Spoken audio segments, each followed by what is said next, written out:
Hey everyone, welcome to the video. This one we are lineup building for week 14 of the NFL season on Draftkings, and this is my favorite video I put out during the week. We did all the research, we got the core plays video out, which if you haven't watched that already, I'd recommend watching that one first and then coming back to this one so you're more well prepared for what to expect for the guys I like in this video, and there's just a lot more research going on in that video as well.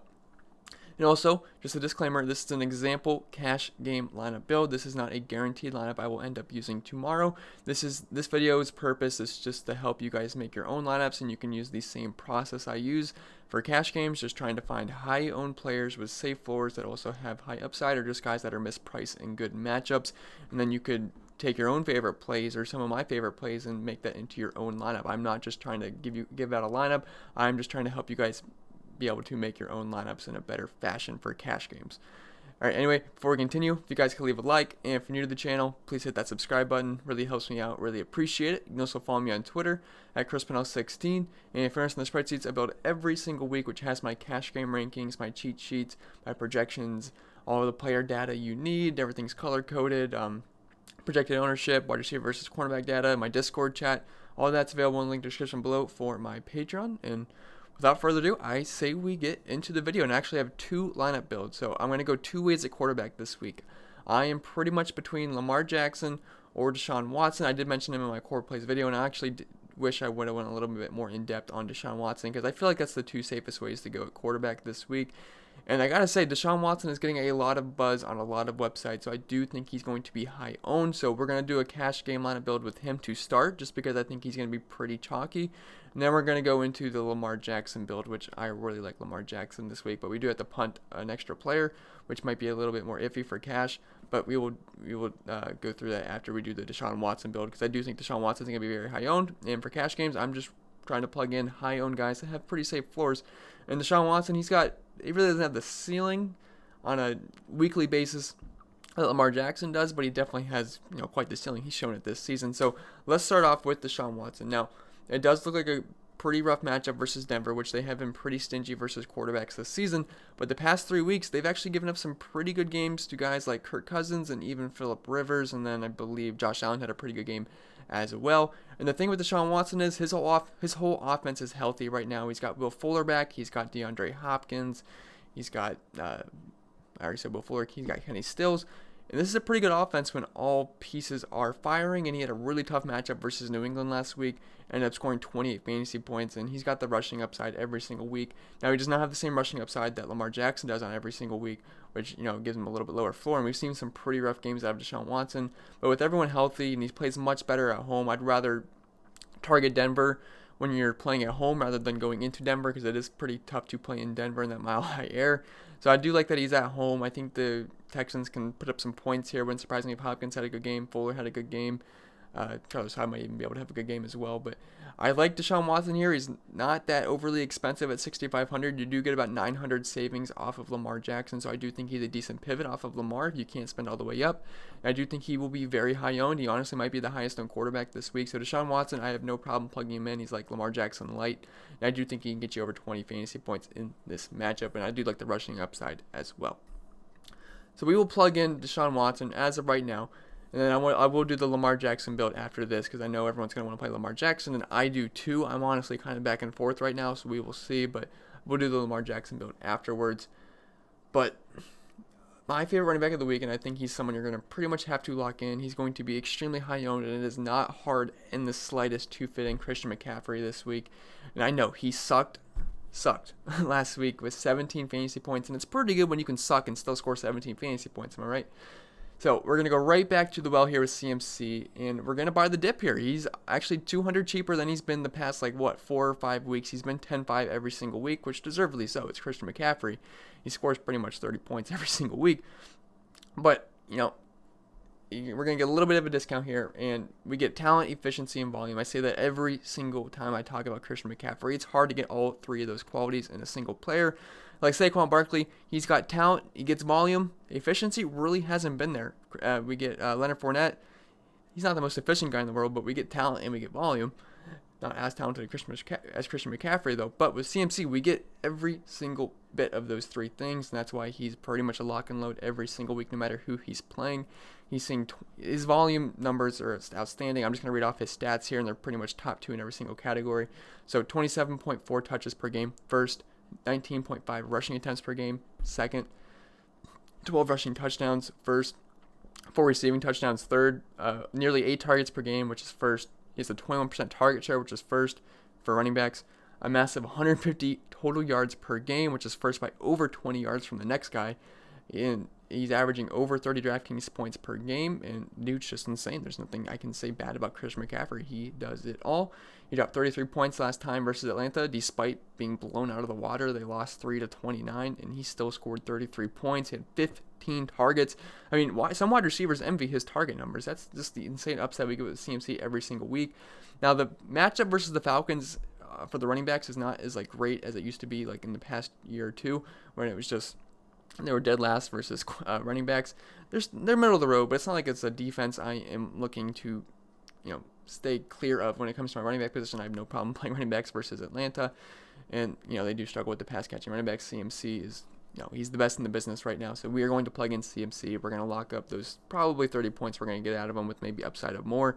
So CMC, we will plug him in. I feel very confident with him in my lineup. So then as for an RB2, I'm liking ALVIN KAMARA here at 7,000. I know it's a pretty rough matchup versus the San Francisco 49ers, but hear me out. I think he's an awesome play this week, and it's just really a buy low, as I just find him way too cheap. I mentioned in my core plays video, this is the cheapest ALVIN KAMARA has been since 2017. Yes, 2017, 2 years ago. And I don't remember exactly what week it was, but I remember through the whole 2018 season, he was not at this price tag whatsoever. And then 2017, he wasn't as well. So this is the lowest he's been in quite some time, and it's ALVIN KAMARA. He's a freak of nature. I know Taysom Hill, he's probably going to score 3 touchdowns and ruin this play. That's just what happens with what the Saints do. Sean Payton likes to troll us fantasy owners, but we're going to have to look past that and just hope that Taysom Hill does not get into the end zone. And if so, I think ALVIN KAMARA can have a pretty good game here. Now, on paper, this is a tough matchup, but San Francisco is dealing with some injuries right now. It's going to make the running game for the Saints should be able to flow a little bit better here. And they're allowing 17 points per game, which is second fewest, but they're also 14th DVA versus the run, and it is softening up a little bit. But the main thing I'm interested in here with ALVIN KAMARA is his heavy involvement in the passing game, just like Christian McCaffrey. I love getting running backs that have pass catching ability in my lineup because it makes them much safer. Like Derrick Henry, I think he's an absolutely awesome play, but if by some chance the Titans would fall behind, it's not going to happen versus Oakland. I'm just saying, on a general basis, if the Titans somehow fall behind, Derrick Henry's going to take quite a hit because he's not a big pass-catching running back. If the Saints fall behind, that's even better for KAMARA. If they're ahead, I don't care. KAMARA's still going to get the touches. So that's why I like pass-catching running backs, because they are game script-proofed, especially a guy like ALVIN KAMARA. His last 5 games he's played, he has 45 targets.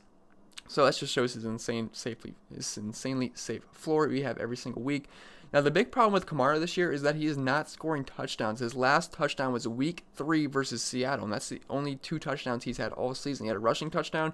He had a really nice receiving touchdown. I think that was for 39 yards up the sideline. That was, that's prime ALVIN KAMARA. That's what he does. That's what he's capable of. But that's it. He's 2 touchdowns all year, and that's not like ALVIN KAMARA. ALVIN KAMARA is a touchdown scoring machine, and this just has not happened this season, so he is due for some positive regression. I know this season is coming to a close, but I do think these touchdowns could come in bunches here at the end of the season, because that's just how things kind of work.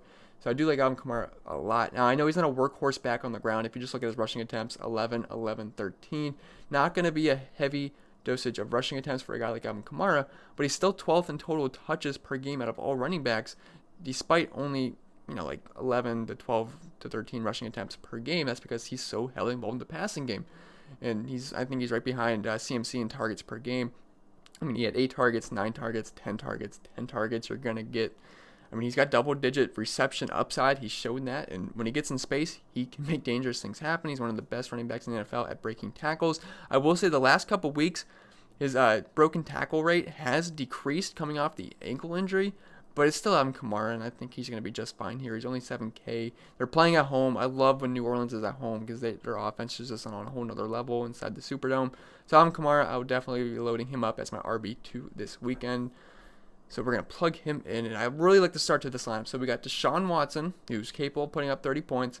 Christian McCaffrey is capable of putting up 50, more realistically about 30. And Alvin Kamara, a little bit of a swinging pendulum for him right now, and he's been pretty much anywhere from between 10 and 30. I think he can get you 20 points in this game with upside of more if he starts scoring touchdowns. Even if he doesn't score a touchdown, I think he could hit 20 points just with his heavy involvement in the passing game. So I really like the start to this lineup. And now wide receivers, I feel like it's the well, actually, let's go to the flex spot and fill out my 3 running backs, because I always like to fit 3 running backs in for my cash game. So we're going to go to the flex spot, and I think everyone's RB3 this week. I think a lot of people are going to go with Laird, but I think a lot of people are going to go with Freeman as well. So I think it's going to be a split between these two guys. So we're going to plug in Devonta Freeman as soon as I can find him. Okay, so he's 5,400. I think this is a pretty good price on Devonta Freeman this week. So that's a pretty good price, and he gets a great matchup going up against Carolina, who's just getting shredded on the ground by running backs this season. And his first game back from injury versus New Orleans, he did play 67% of the snaps, so that was very encouraging to see. Put up 10 points, but it was versus an elite New Orleans defense. And I just love this matchup versus Carolina. I do like this game for fantasy purposes. It has a pretty high over-under. I think points are going to be scored in this game. And the Atlanta offense should be getting back together. Austin Hooper's going to be back. Julio Jones is good to go. So I think this is going to be a pretty back and forth high scoring game. And I don't typically like to play the same running backs. I like 2 of the same running backs in the same game because it doesn't usually make the most sense. But both these guys are involved in the passing game. Christian McCaffrey, he's pretty much a part-time wide receiver. So I have no problem using both of these guys because, Devonta Freeman's heavily involved in the passing game as well. 5 targets, 4 targets, 8 targets, 3 targets. So it's not like these guys are just, strictly on the ground and we're going to run out of time quick because they're just keeping the ball on the ground. They're involved through the air as well. He had 17 rushing attempts last game as well. So I'm not really concerned about Freeman coming off the injury. He looked, I shouldn't say he looked great last week, only at 3 yards per carry, but it's also versus a New Orleans defense that is very good versus the run. So I think we can get 20-plus touch upside here from Freeman. And great matchup versus Carolina. They are 31st DVA versus the run, allowing over 30 DraftKings points per game to running backs and 120 rushing yards per game and over 1.5 rushing touchdowns per game. So Freeman, he's cheap, he's a good pass catcher, and he fits very easily in our flex spot this week. So I love Devonta Freeman this week as an RB3 option. So, again, I feel pretty good. We got Watson, McCaffrey, KAMARA, and Freeman at this point. So now it's time to look at our wide receiver builds. I know we only have 4,100 left, but there is some decent value plays this week. But my spend-up receiver as of right now. So if you can get up to Landry, I might feel a little bit safer with that. But I do think Odell's going to be pretty high-owned. And in cash games, we're looking at guys that are going to be high-owned, have safe floors and highest shillings as well, and good matchups.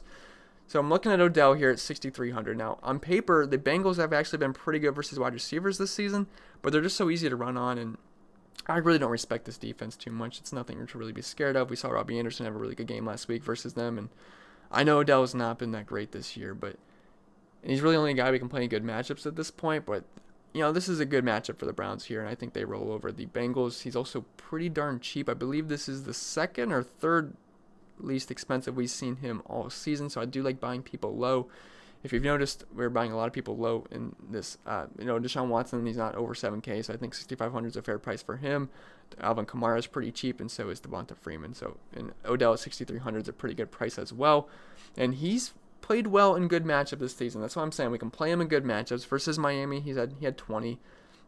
Versus Seattle, he had 19. Versus the Jets, he had 31.1. Then versus Tennessee, which is a solid matchup, he had 14.1. So I think this is a good matchup. I don't think he's gonna sink your lineups. And to be honest, he's had a really tough schedule this year. If you just look at his schedule, he's played the Rams, the Ravens, the 49ers, the Patriots, the Broncos, and the Bills, and the Steelers, and the Steelers again. So he's had a really tough schedule. I mean, he should be matchup proof, but he just doesn't have the best connection with Baker. But the schedule has been really rough for Odell. I think that might get overlooked a little bit. But I feel like this is going to be a game where they go out of their way to get Odell involved. There's just been a lot of speculation in the media recently about if Odell's happy in Cleveland. He says he is. He might just want to shut up everybody. I think the Browns get him involved. They should have no problem winning this game. So I think they could take some extra time out of the game just to design some specific plays to get him the ball and get him to have success in this game. Hopefully get him into the end zone at home.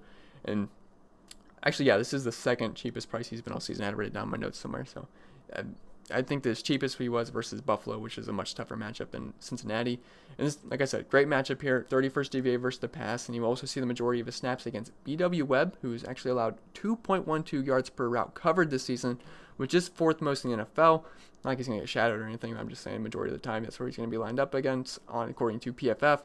And I know Jarvis has pretty much taken over as the wide receiver 1 at this point, but to be honest, he's still getting his fair share of targets. I mean, 6, 8, 10, 12, 6, 7, 11, 6, 7, 9, 10, 11. Not like it's ever a problem if Odell's going to get targets or not. It's just he really hasn't been very efficient with them. But still, he still has a 25% target share, 63% weighted opportunity share, and a 37% market share of the team's air yards. So Odell versus Cincinnati at 6,300. I do like buying Odell this week. So again, love the start to this lineup. I think we have a lot of firepower. Watson, McCaffrey, KAMARA, Odell, DeVonta Freeman. I am liking this quite a bit. I know it looks like we're running out of salary quick, but trust me, we can make do here. So we're going to scroll down a little bit. And I'm liking Robbie Anderson. So trust me, I'd rather play Jamison Crowder, but I already pre-built this lineup, and I know we cannot afford Jamison Crowder to get the defense I want as well. So we're going to go just a couple steps down to Robbie Anderson, who's actually been playing very well. Earlier in the season, he was complete trash, except versus Dallas, but really hasn't done anything. The targets have still been there. They just really haven't been connecting. But everyone likes Sam Darnold this week. Everyone likes Jamison Crowder this week. I don't see why we can't like Robbie Anderson as well. Again, I'd rather play Jamison Crowder, but I think Robbie Anderson's a fine secondary option as well. Past 2 games, he's had 18 points, 20 points. He has 2 touchdowns the past 3 games. He had 10 targets versus Cincinnati. And like I said, Cincinnati actually has been pretty, like, it looks good on paper for their points given up to wide receivers, but Robbie Anderson had a good game last week, so I do think Odell can as well. It's not like I'm scared away of the Cincinnati defense in the slightest. Yeah, Robbie Anderson, he's the deep field threat here. He can break a long one, and I would not be surprised if he does it versus Miami. They have the 32nd DVOA pass defense in the league right now, and I don't see how he's going to have a bad game. Do I expect 20 points? No, but he definitely has the upside of 30. I mean, if he hits on a couple long bombs, we saw that big touchdown he had versus Dallas earlier in the season with a 92-yard touchdown. That's the upside he has every single week. And if you can't get exposure to Crowder, I think you can play Robbie Anderson as well. That might be, and he might be a little bit lower owned, which I'm not really looking for low owned plays in cash games, but it could just be a way to differentiate your lineup. So Robbie Anderson versus the league worst pass defense, definitely feel like you can plug him in. We saw Odell beat them deep. Was it last week or no, 2 weeks ago? So Robbie Anderson, I think he's a fine play at 5,100 since we can't get up to Jamison Crowder in this lineup. So at this point, we have 3,100 left, and I promise we're going to be able to fit in the rest of these guys. So I'm looking to spend down a little bit, and I'm liking Mike Williams here at 4,500. He was not in my core plays video, but I feel like I've overlooked him a little bit. He is very cheap, and he's been pretty solid this season, but he's yet to score a touchdown. Now, I know wide receivers versus Jacksonville, it sounds scarier than it is. They've been pretty much middle of the road in all aspects versus wide receivers this season. They lost Jalen Ramsey, which obviously hurts. I think they're like 16th DVOA versus the pass right now, and they're like right in the middle for points allowed to wide receivers. I think he's a pretty solid option. I mean, he hasn't been great this year. He hasn't scored, but he's been solid. 4, 11, 7, 13, 12, 8, 9, 17, 7, 9, 19. Not too bad for someone that's 4,500. I think he's going to be just fine here. He had 7 targets last week, had a career high 117 yards receiving. He can catch the long ball. I mean, past 4 games, he's caught passes of 52 yards, 50, 45, 56, 43. So I do like the big play upside. He's yet to get into the end zone. He's due for a touchdown at some point. Would not surprise me if it comes versus Jacksonville here. He's pretty cheap.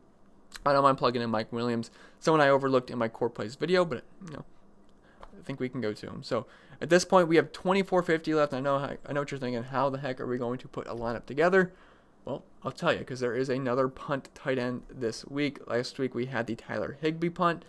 I don't think this punt's going to be as exciting, but I do think we can play Ian Thomas here at 2,500. I would expect him to be pretty high owned this week. Now, there was a report that says there's going to be a committee at tight end this week. But I'm kind of looking past that. We've seen Ian Thomas, when Greg Olsen's been out, have pretty good games. And last year in Kyle Allen's lone start, Ian Thomas actually had a very solid game. I think he scored 17 fantasy points with Kyle Allen. So you've seen the chemistry before. And in limited time last week, he had 4 targets, 4 catches, 24 yards, 6.4 points.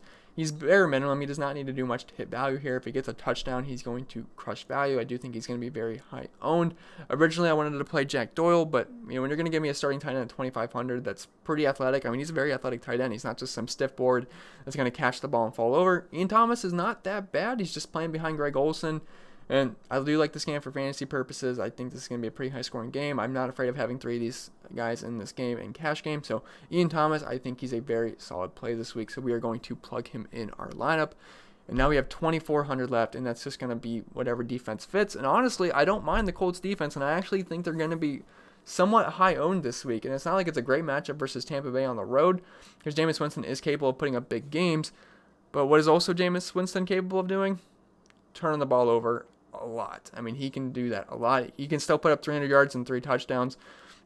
It doesn't have to be pretty, though. He can fumble the ball twice. He can throw 3 picks, maybe a pick 6. That's just what he's capable of doing. And the Colts defense is not that bad. It's not like a just a buzzsaw, but it's not too bad for fantasy. I mean, 9 points, 4 points, 10 points, 8, 7, 9, 10, 3, 2, 5, 6. Not too bad. I don't think no negative here.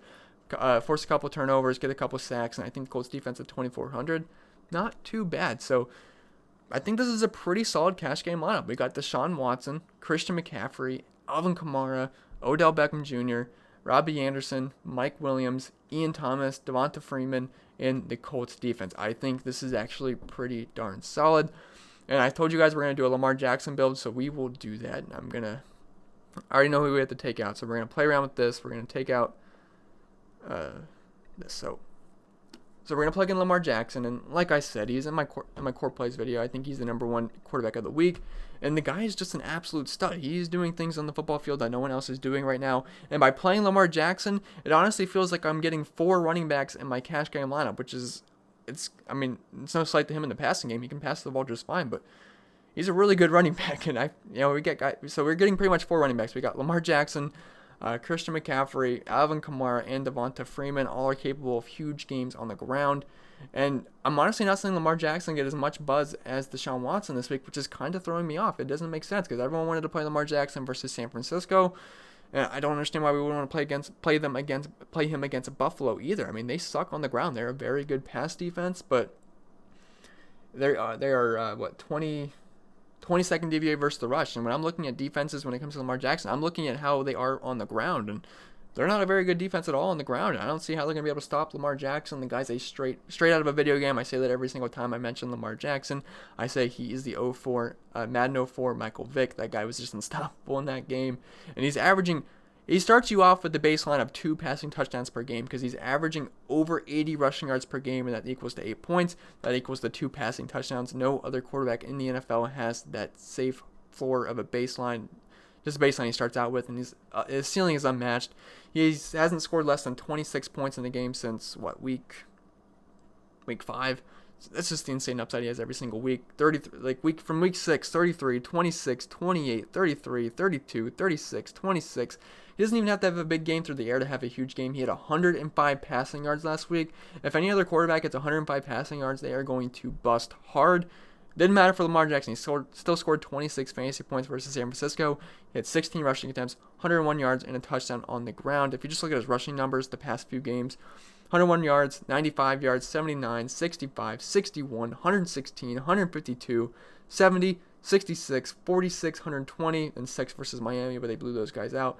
So Lamar Jackson, I think he's pretty much the safest play, and if you play him, you're pretty much locking up 30 points, and I feel very comfortable with Lamar Jackson here. So I have no problem with going with him. His offensive line is really, really good. They have the best offensive line versus defensive line pass blocking matchup this week, and the second best run blocking matchup as well.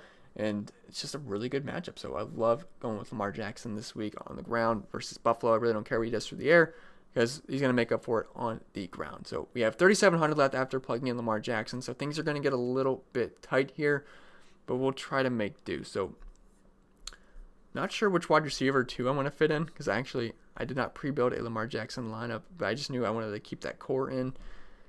So I think we could probably fit in Jamison Crowder. Let me see what that gives us. We might be able to make it work. We'll see. So I'm going to plug in Jamison Crowder because I like him a ton this week. If we can't fit him with the defense I like, we can always go down a little bit. But let me just talk about Jamison Crowder. I think he's one of the safest mid-range options at wide receiver this week, and I do expect him to have some ownership as well. I just love him versus Miami here. He had his best game of the season, or I think second best game of the season versus Miami. I think his best game of the season was week 1. Yeah, we had 17 targets on 14 catches versus Buffalo. But second best game of the season was versus Miami in week 9, where he had 9 targets, 8 catches, 23 yards. And he had a really good stretch of 3 games in a row and 3 good matchups.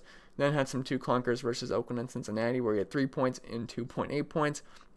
I think he's going to be just fine here. Miami is 32nd DVA versus the pass, and he's got a 23% target share. He's getting about 7 targets per game versus Miami.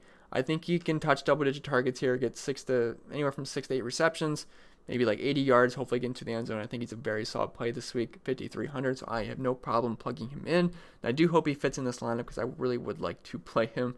So we will see if he fits. But at this point, we have 2,900 left, and we're going to have to go really cheap at wide receiver. And I actually do think there's a punt option at wide receiver this week, and that is Parris Campbell at 3,200. I'm not totally sure what his ownership's going to look like, because I'm not sure how much we can trust him coming off an injury. But I'm willing to do so just because he's going to allow us to fit in Lamar, and he doesn't need to blow up or anything. He just needs to not goose us, which I don't think he's going to goose us. And, he's returning from injuries, near Ben Price, and this is an elite matchup. I do like Zach Pascal this week, but if I can get Parris Campbell at only 3,200, I will do it. I think the Colts do employ a pass-heavy attack here versus a pass-funnel defense in Tampa Bay. Actually, their pass defense has gotten better. They're actually all the way up to 19th DVA versus the pass. It was like in the bottom 20, near 30. But still, their first DVA versus the run. So I would expect them to be throwing the ball quite a bit here, and they're allowing 48.8 points per game to wide receivers, which is most in the NFL. And obviously, with no T.Y. Hilton, Parris Campbell should slide into the starting lineup with Zach Pascal. And they're allowing 204 receiving yards per game, over 1.5 receiving touchdowns per game. In the last game Parris Campbell did play in, he saw 62% of the snaps, and with no T.Y. Hilton, no Eric Ebron, there's more targets to go around. I expect him to probably be around that snap range, maybe even more. It is his first game back. But it wasn't like it was a leg injury. It was a hand injury, which I don't know if you guys saw a picture. His hand looked pretty gross. But I think Parris Campbell's going to be fine here. Last game he played in, he had 13 points, 5 targets, 5 catches, and he was mid-price. I think Parris Campbell is a very, very solid punt option at wide receiver this week, so we can plug him in. And at this point, we get 2,600 left, so actually we're pretty flexible with our defense. Honestly, I don't mind 2,600. If you want to go a couple different ways, you could honestly just plug in Jarvis Landry instead of Odell. If you don't trust Odell and you want to get that safer floor, I think with Jarvis Landry, you could go with something like that. Then you could plug in the Colts defense, which I think is pretty good this week. So honestly, I don't hate that either. You could keep Odell in. I wouldn't mind that either, and just keep going with Odell. Then you could spend it for someone like the Titans defense, or you could just leave 200 on the table. I don't really care. But I think this is a pretty solid way to go this week. So just playing around. But yeah, like I said, don't just go plugging this lineup into all of your contests. This was me just going through a cash game process. I think we got guys with high floors and some pretty decently high ceilings, and most of them in pretty good matchups, and guys that are just a little bit underpriced. And I hope this video was helpful. And I will mention, I didn't go over Melvin Gordon, but I do think he's a solid play this week. He is going up against the 32nd DVOA rush defense in Jacksonville, which I'll bring him up in case people are just skimming through the video, which I hope they're not. I hope they're listening to the whole thing, because I don't want anyone to miss anything. But he's going to get the volume here. They are slight favorites here going up against Jacksonville. They are just so bad on the ground. They're getting beat every single week there.